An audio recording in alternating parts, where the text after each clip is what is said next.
Big story on Action News tonight is breaking news. A shooting in North Philadelphia left a 9-year-old boy injured and a man dead, while a separate shooting left a local rapper dead who police say is affiliated with a known street group. In Tombstone, I'm niggas f***ing dirt up. Hey, yo, where the f*** Carney at, yo? Carney, where the f*** you at? Ah! In this YouTube space that we have the ability to humanize somebody or dehumanize them. But today, I take that power out of my hands and put it into your hands. Let's check it out, man. The life, or better yet, the death of YBCDul.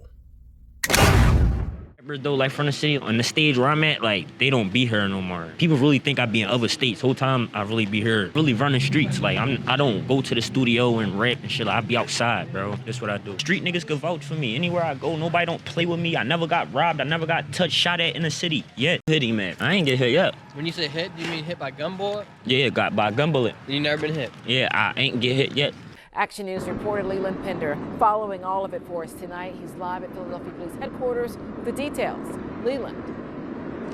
Yeah, Shari, as you said, 2 men are dead tonight. These shootings happening just a few hours apart, but police say right now it's too early to know if they may be connected, and right now no arrests have been made.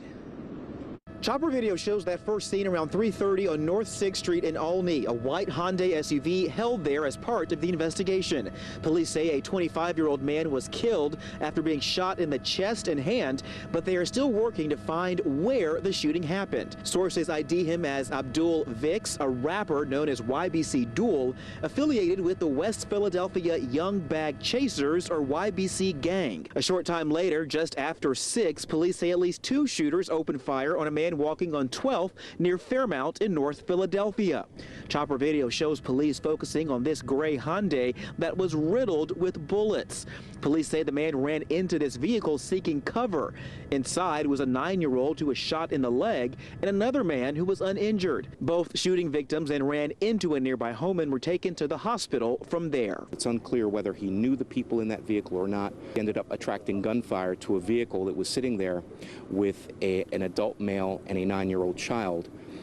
The 9-year-old child was then an unintended target of the shooting. That car took quite a bit of gunfire.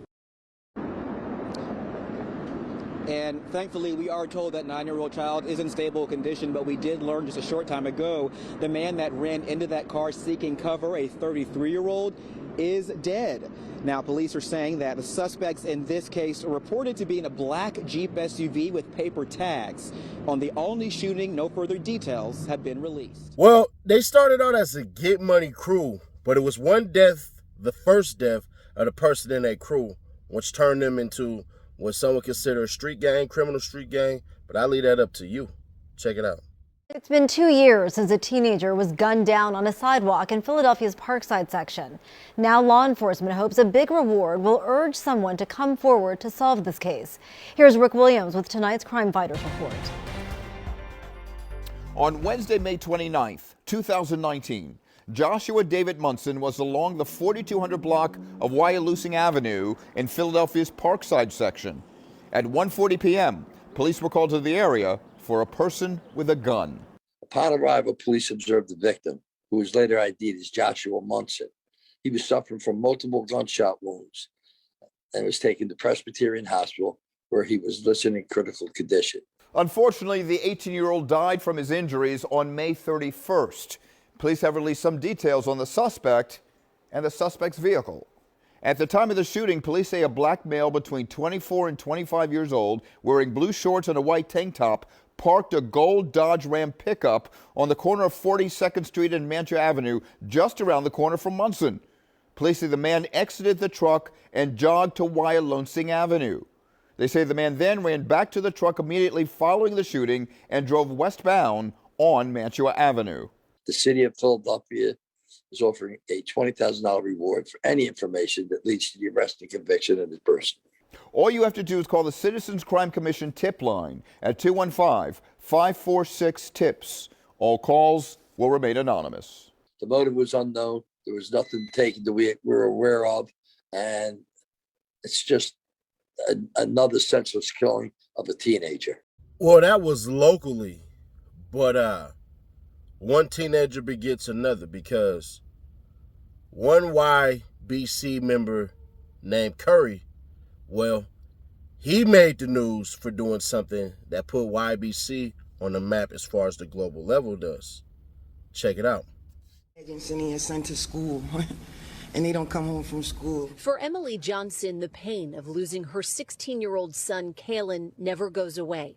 It was July 21st, 2021. Kalen Johnson had just left summer classes and was on his way to play basketball at the YMCA when prosecutors say a street gang called the Young Bag Chasers ambushed Kalen's car near 56 and Vine Streets. He and his friends, who were innocent bystanders in the shooting, gave a ride last minute to another teen the group was targeting. The first lead that we had in the case was surveillance video. Surveillance footage, along with other evidence, helped the Philadelphia District Attorney's Office secure a recent guilty plea from 22-year-old Arshad Curry to a number of charges related to a string of murders that took the lives of 3 teenagers, including Kalen Johnson. Prosecutors say Curry also fired at police while trying to leave the scene of a shooting in Port Richmond. Curry is seen here in this Instagram post, which prosecutors say shows him in jail illegally displaying a shiv in the wake of his arrest. Earlier this month, a judge sentenced Curry to 42.5 to 85 years in prison. You want to play like Arshad Curry? Then you'll spend the next 40 years in jail. Were these images used during sentencing? Did the judge see these? I took them. This one crime took 9 people off the street. My son who's no longer here, the remainder that are in jail that are never coming home. Who's winning? This guilty plea and sentencing come as the homicide rate in Philadelphia is down 37% year over year, holding relatively steady from the rate reduction in the beginning of the summer when it was 39%. What would you credit for the rate in terms of where it is right now? What do you think has been working this summer? I think it's owed to 2 very important things. One is prevention. An awful lot of things that do prevent crime went offline during the pandemic. And for the most part, they are back. District Attorney Krasner is talking about programs like after-school activities, summer camps, and organized sports. In terms of the current homicide rates, the numbers are relatively similar to what they were about a decade ago, well before the high spike in crime during the pandemic. And the DA says that a second reason why that rate may be coming down is because of what he calls modern enforcement. Law enforcement looking at things like social media, analyzing that data, doing deep dive into intelligence, and using forensic science. Now, YBCDul did go viral for something else just a couple of months ago. Check this out. Fuck all the ops, fuck CCK, fuck LMG, fuck 56th Street, fuck Belmont. Y'all never got back. Fuck 44 CB taming y'all. Look, fuck 38th Street, fuck 39th Street. I ain't even gonna lie. Fuck the dub too. And who else? I ain't gonna lie, it's many more. Fuck Collar Hill, fuck Parkside, fuck Bud, Blue for Bud, fuck all them niggas. Fuck, is the real disrespectful. I'm gonna fuck who you is. I will disrespect you. That's how I'm carrying it. Back block. I forgot about him. I keep forgetting about the young boy from the back block. But who else? I can't even remember. Fuck all them niggas though. Fuck 7th Street. Fuck Deke Luke. Fuck all them niggas. I ain't even gonna lie. It's the real disrespectful. Y'all know what the fuck is going on. That's what you heard, but in the beginning, it actually is something completely different. How you feeling? Man, I ain't gonna lie. On some real I ain't that good. I'm alright. What's bad? I just lost my little brother yesterday. Really? Yeah. How old? He's 20. What happened? I'm 24, but he was in a car accident. For real? Yeah. Damn. Yesterday. That's terrible. Like your real brother, like you've been around him since day one? He's not my real brother, but you know how we call it. Like, you know, we ain't gang. We don't do gangs, but we call each other brothers. Where we from? Yeah. Damn. It's my brother. So that was just yesterday?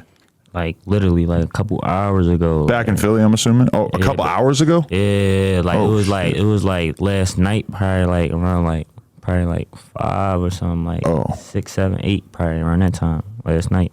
Wow, that's terrible. Back in Philly, though? Yeah. Damn. I put that in there because Dul was a Muslim, so shout out to the Muslims that are watching this, the cats out of Philly. I walk those streets. a couple of months ago, if not last month or in June, one of the two. Either way, Philly is a rough place. I ain't gonna hold you. It's very different. The downtown area is aspirational.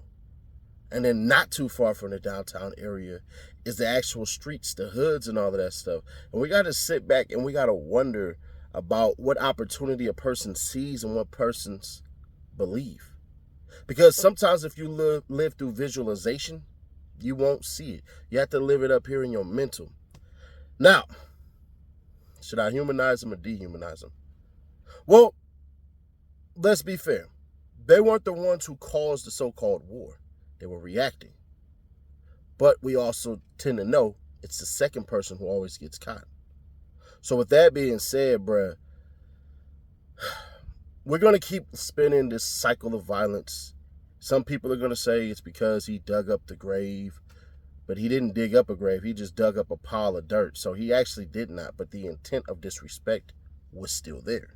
Some people will say, well, all the people that he dissed on No Jumper, that was the reason why. I hear you. But if you go back, that man just dealt with somebody in his inner circle that he considered a brother passing. So there's that. Am I giving an excuse? No. So please do not hear this video and say, well, Seti Nash, you're giving them excuses. I'm not doing that. Did the interview with Brandon in his so-called hood, or in his hood, I don't want to say so-called hood, in the area in which they frequented a lot, is that the interview that did him in? No. If you're looking for blame, the blame is inner, not outer. In that interview, he revealed a ton of stuff in what we would call slipping, lacking. And that's what it was. That man is a victim of his own arrogance and ego. Because part of what he was doing, in my opinion, was trying to get shot and live.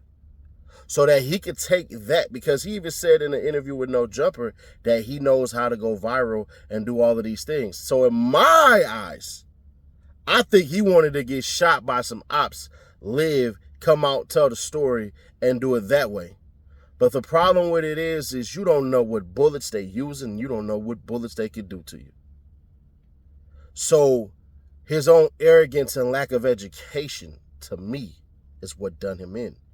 Could I humanize him and say, man, these are all retaliatory things and rap is one of the things that allows you to express yourself. So within rap allowing you to express yourself, you express pain and you express a whole lot of anger. Within that anger, you definitely want somebody to feel your pain. But more so, you want them to feel your anger.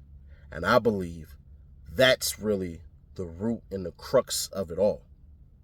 Could we say YBCDul was a good person to his people? Yeah. Even in that interview, he said, man, if he love you, he'll do everything for you and all of this stuff and everything like that. But at the end of the day, it doesn't matter. Philadelphia is not some big-ass city.